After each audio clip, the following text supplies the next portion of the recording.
So right now, we're at the Arlington Street Bridge. It used to be there was 44 sets of tracks here, and they were what divided the south end of Winnipeg with the north end of Winnipeg. And our event is about calling to connect. So our event is about bridging communities that wouldn't know each other. Hi, my name is Kent Dewick. I'm the Executive Director and co-founder of Inner City Youth Alive. I want to say a big welcome to our home galas for 2021. It's been interesting. We've been morphing from one thing to another. So we went from what we hoped was going to be a big event down to a smaller event. I want to say a special thank you to our sponsors who made this happen. You're going to see their names on your table, and we want to just big shout out to our sponsors. Also, a big thank you to the hosts for hosting and having you in their home. If any of you would like to host an event, it's really pretty amazing. We offer amazing prizes for people willing to host.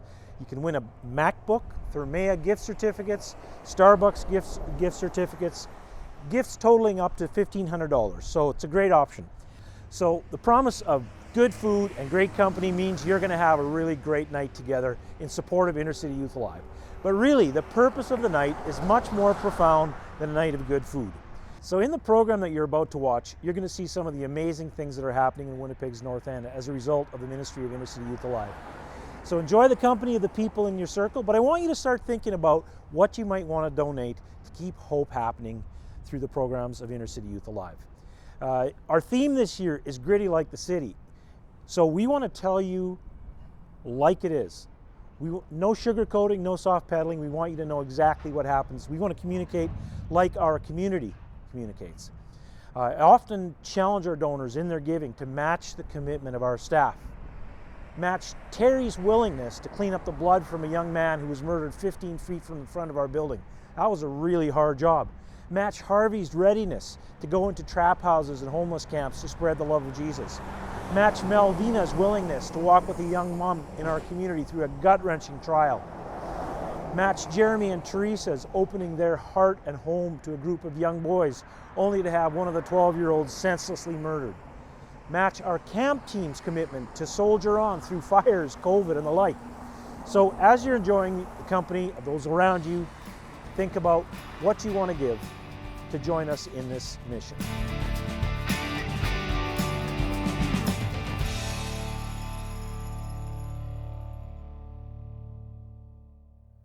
I was so anxious. I used to get panic attacks. My mom had really deep-seated fears because of all that she endured at residential school that fostered things in me. I basically got tired of it, and I actually called the police and let them know of sexual abuse that I went through secretly, thinking that they're gonna take him away, but instead they took my siblings to CFS, so the plan sort of backfired.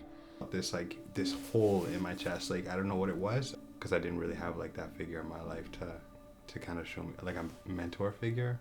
So I was just kind of doing a lot of things that maybe weren't super, I don't know, Christ-like, or maybe something that I couldn't be proud of. At the core of ICYA stands one central truth, that we are all fully known and fully loved by God. I had been told so much in life by so many different voices, those near and far from me, that I just was nothing. I was worth nothing. Constantly my reaction was to destroy relationships because they're going to end anyways. So why wait to be the one that was hurt? I began drinking heavily and using all kinds of illicit drugs. I remember waking up in strangers' homes. I was homeless. I stayed with people I shouldn't have stayed. One of them was a gangster. Fully loved by God? That can be hard to believe when so many voices tell us that we will only be loved for what we do or don't do. But Jesus tells us a different story. From being born in a manger in a lonely backwater town to connecting with people who had been pushed to the edges of society, to dying a criminal's death, Jesus was no typical king. He didn't insulate himself from people's pain. He ran toward it. We started praying and she stopped and she looked at me and she was like, she said, "You hear voices." And I was like, okay. She said, "They tell you that you're not good and that nobody loves you." And she just listed off a whole bunch of things that were kind of a constant chorus in my head. And she just said, "Those are not meant to be there." But then I made like eye contact with this one lady, and it like ended up being my blood mother. And I could just like tell, I don't know why, but like we could both just tell, and like it was like, yo, this lady is my mother. You know, you wish things could have been different, but it's like you're given a chance, you know. So we follow into a new community, into a new family where we face the truth.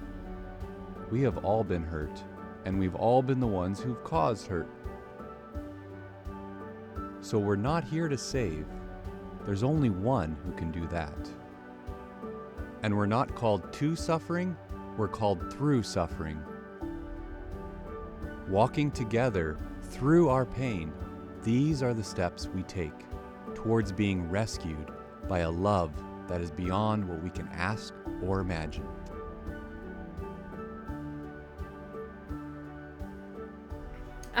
I'm Jennifer Mason, and I'm technically the accountant, but I get involved in so many other things. My name is Sheena Gerard. I am an educational engagement support worker at ICYA. I'm John Vasily. I work with the teens. Like I'm slash like the teens drop-in coordinator. I don't know if necessarily I'm the coordinator, but. Oh, hi, I'm Merle Pauls, and I grew up here in Winnipeg. I work in the adult emergency department, and so each day people come to me and they are fearful and they are scared and they're suffering from pain and from anxiety and from stress. When I come to this place, from Inner City Youth Alive, and when I meet people in this community, I see so many people who have huge hearts for others, who really want to help. And by staying in this, I can now work in a hospital, or I can really help a lot of people. It feels like I can really help them at a time when they need help, and I feel like I can really help them through a time when they're really in a tough place. And so by doing that need or that desire to help, I can do it even more so, and even have a bit more of an impact on those around me by doing that. The church that we're at kind of knew some people who knew some people who, so we started with the Vacation Bible School with this summer camp a bunch of years ago, just the way it's kind of for our family actually, just to kind of get to know the community and the work here. Yeah, I kind of fell in love with the summer camps, so I try and get back here each summer to help out with the camps as much as possible. People are smarter than they think, to be truthful, and a lot of hard work can kind of really pave over a lot of challenges in life. So I think, you know, those are sometimes things that if we can just help people get through those challenges or those distractions, those hard things that keep you from being there, right, when the problem is in front of you, that I know there's nobody that I've ever worked with here who isn't smart enough to go as far as they want to do and to get what they want to. It's just, I think people just need a little bit of help and support to be in the moment and to be able to take all those challenges head on.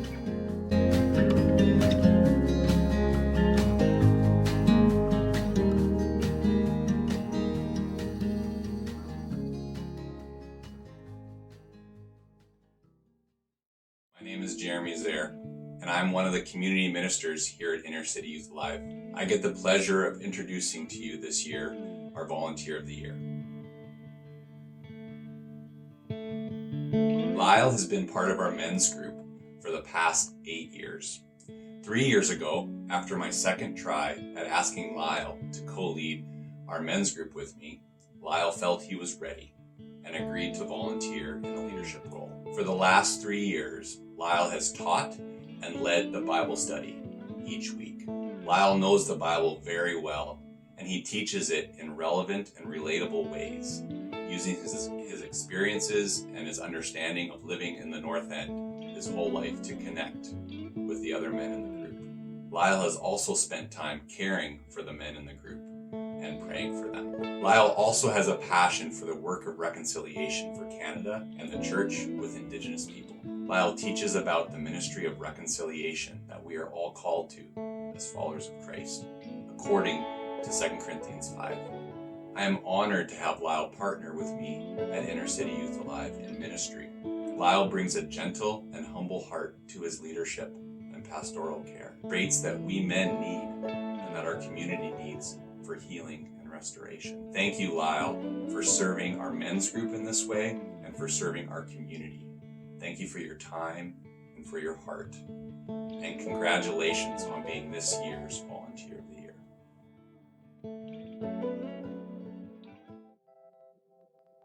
My name's Terrence Melquist. I grew up in Winnipeg in the North End. The North End is typically a hard place to grow up in, especially for someone that's like me, for instance, and my family that had low income. Especially if you're caught up in a gang scene or you're caught up in the kind of more of the street level scene, then there's a harshness and a cruelty to that life that is just gut-wrenching.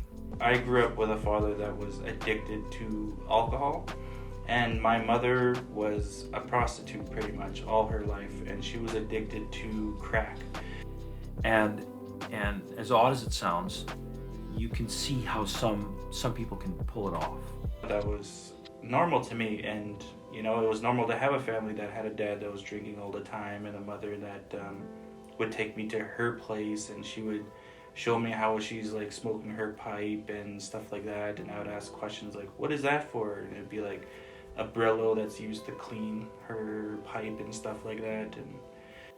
And then there's others that you just know the way they are inside just doesn't work. And Terry was one of those guys that just had an innocence even though he was deep into stuff. When I was going to school, I got picked on a lot for not having a lot, and that kind of drove me into getting into rough crowds like gangs and stuff like that. I got mixed up in the wrong crowd really fast at a young age. Around 12, I believe, is when I started smoking and drinking and just started to get really into the addiction life and just doing stupid things like breaking windows, jumping people, and just getting in trouble and stuff like that.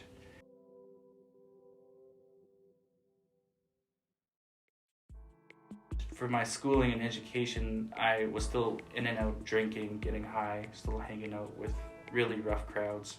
So I was working here as a community minister, and some of the teachers from the school approached me and asked if I could maybe connect with one of their students. The teachers finally took me to meet this person named Harvey Rempel. One of their students who was struggling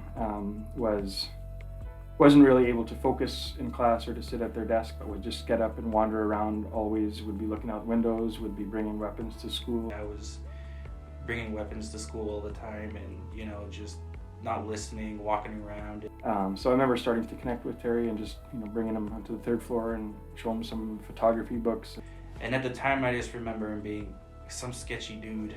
We started to connect a little bit more regularly, started to you know, take him for lunch, take him to A&W. One day he took me for a ride when we went to A&W, and I just didn't know what to think, you know, because I've never really met a person like that. I remember right outside here in the parking lot in winter, there was a couple of young men in the school who were affiliated with one gang, and there was some of the guys in Terry's life and in his circle who were connected to a different gang, and they came here into the parking lot trying to jump those boys. And I remember kind of trying to stand in between the two groups and trying to tell them, like, no, nothing's going to happen here. Like, this is a school. It has to be a safe place where kids can come. You can't be jumping people or fighting people here. And I remember they were all wearing masks pre-COVID. They were all wearing, you know, masks in winter. And then one of the guys who I didn't know who they were, he's like, hey, are you my brother's psychiatrist?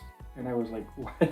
And then he's like, yeah. He's like, I think you meet with my brother or whatever and stuff. And then I figured out it was one of Terry's older brothers and some of his homies there that were coming. And I'm like, well, I'm not no psychiatrist, but I said, yeah, I know Terry, and we connect and we talk. And then that kind of gave me a pass a little bit there with him. Turned out to be a really cool person that was really knowledgeable about life, and he had really good things to say, and he kind of planted that seed And so he kind of got me started into believing in God, and just also believing in myself and the potential that I have and stuff like that. He gave me my favorite Bible verse. It's Isaiah 41 verse 10. And I have it tattooed on my arm. In this Bible verse, it tells you not to be afraid or discouraged, for I'm your God, and I will strengthen you and hold you up with my victorious right hand. Every time that I'm still scared or frightened now, I always think of this verse, and yeah, I keep it close to me, really close, like on my arm close.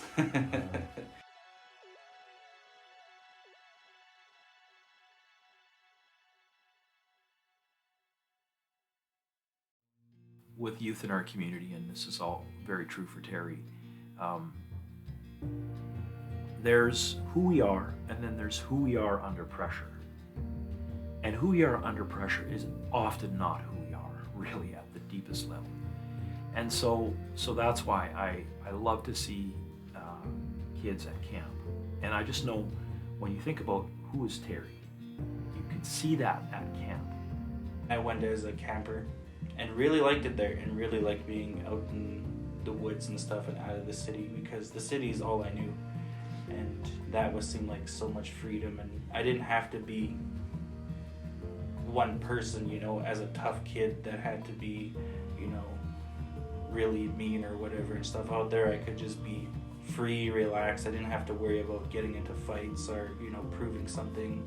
I just remember seeing him at camp and watching kids when he would share his story and when he would speak at mini church or a God talk kind of time, and you could just see kids hanging on to every word that Terry spoken. I eventually became a cabin leader. It was a life-changing experience for me. And he did well, and he loved it, and the kids loved him, and he got a chance to share his story and share his experiences with the youth, and it really impacted them and also him. But I know it was pretty tough then to come back to the city. Because I was going to camp, counseling, and then I would go home and I would be re-entering back into that realm of drinking, smoking, because my house was like a main hangout for everyone, pretty much of my friends that were in the wrong crowds. To come back to the city and to find his brothers and some of their friends cutting up crack in the kitchen, or to find to have guys with guns kick in the door in the middle of the night and him have to jump out a second-story window and run down the block to try and get to safety. And it was such a roller coaster, such a jarring reality. So there was always a lot of trouble. So it wasn't easy for someone like me to say, I'm Christian and I'm not doing any of this stuff, when in fact I was an addict. And you don't surround an addict, a recovering addict, with alcohol and drugs, It's just a bad idea. It doesn't mix. The Creator gives everybody something that they have to give to the world. And at camp, Terry gave that gift that God had given him to those kids in the community, and it just had such an impact.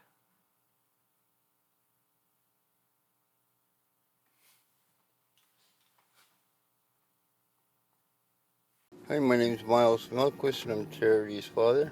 He was quiet, shy, because he was so, timid, because he was small. He was small bone, and then he went to the camp and became a counselor. That was when going through a bad time, with the alcohol and that, and then the mother dying, and then these kids just all at once, just happening, just about a breakdown. And then he's a dancer, he talks a different language, and he's happy, he's married, and he's a big boy now, he's not skinny anymore. Can't even put my arms around him anymore. Yeah, you do something, something like that. He's happy, not drinking, no drugs, no smoking, and that's what he was into when he was living with me. But these guys came along, and that was the best thing, that these guys took him there when he did. He was 13, otherwise God knows where he'd be. It's these guys that do it. You put them on the right track with their Bible studies or studying how to share. You just teach them guys grow ups to be grown ups. and it's healthy. Look at what he did for me. I was drunk every day, not cooking, not eating, just drinking. One day, when Terry left finally, and then I got the other boys to go out because I wasn't doing nothing for them, they went out, and then I straightened out. You kept coming over and then making sure I ate, because not really religious or nothing, but starting to learn a little bit. Just my beliefs are my beliefs. That's all. But I'm starting to wonder. My kid would have been nothing but a drunk right now. Now he's doing great. Did a lot for me. At least I have someone to pick me up when I fall down.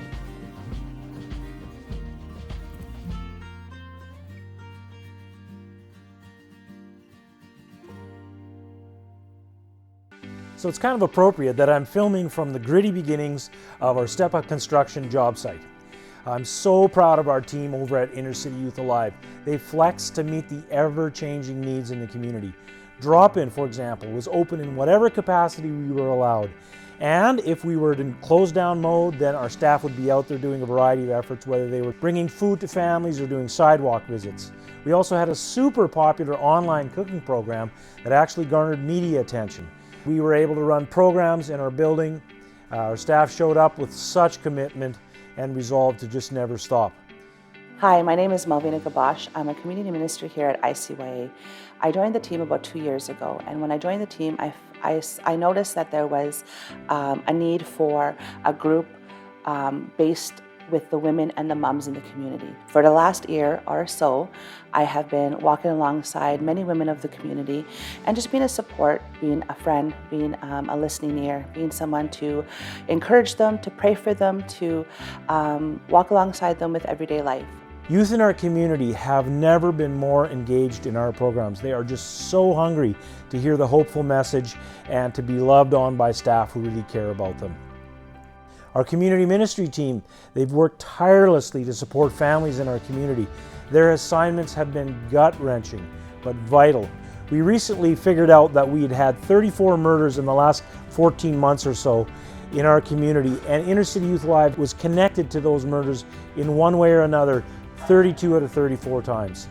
This has meant doing a lot of funerals. This has meant de-escalating violence so there's no retaliation in the community, to recently literally cleaning up blood on the scene, which was 15 feet from our building. Our community ministry team and staff have also been involved in a community-wide effort to go street by street to help families get their vaccination shots. And so seeing our team knocking on doors and reaching out has just been awesome. Our camp team has been unbelievably flexible.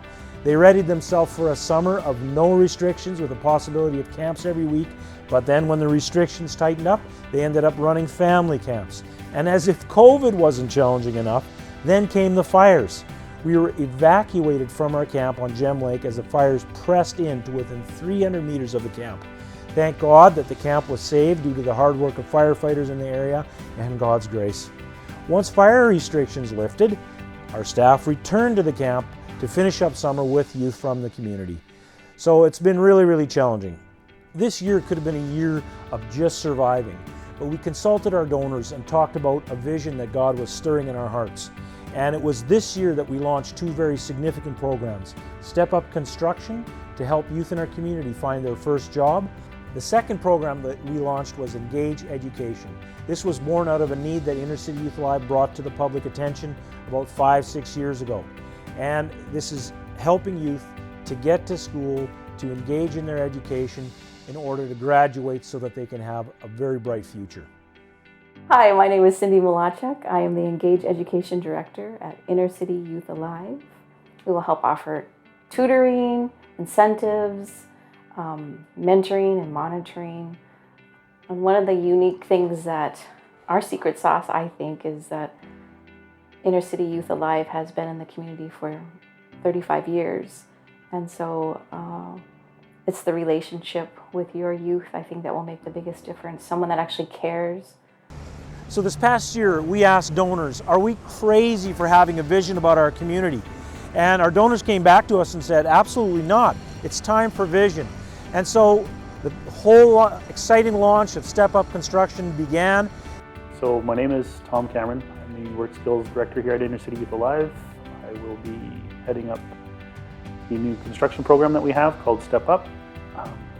What I'd like to see from the program itself, the Step Up program, is I'd like to see the youth get involved, get taught some trade skills, specifically carpentry, and with the work that we're doing at 639 Magnus Avenue, we'll get them kind of involved in the residential building construction process. So get them trained up in that, help them to see all aspects of it, and hopefully put them in a direction and placement to be able to find maybe a permanent place in a trade. So as a Christian ministry here in the North End, we decided not to let the grass grow under our feet during this season. We decided it was time for vision. While some other organizations may have decided to hunker down, we decided to step in. And I am just amazed at how our supporters have come forward and supported us in this effort. You're partners in the work, and your donation puts feet to the good news of Jesus here in the community. Our target to raise for this event is $250,000. And we want to invite you to give courageously and generously. On your table are pledge cards. There's going to be an option for Visa, MasterCard payment, as well as stocks. If you're interested in doing that, you can contact our office and you can join us in this mission. And I'm this huge vision for our community, but I'm also a little concerned about the challenge that we have to end this year strong. And so we want to invite you to give from the bottom of your heart, and we want to thank you in advance for your support for what we're doing here in our community. God bless you.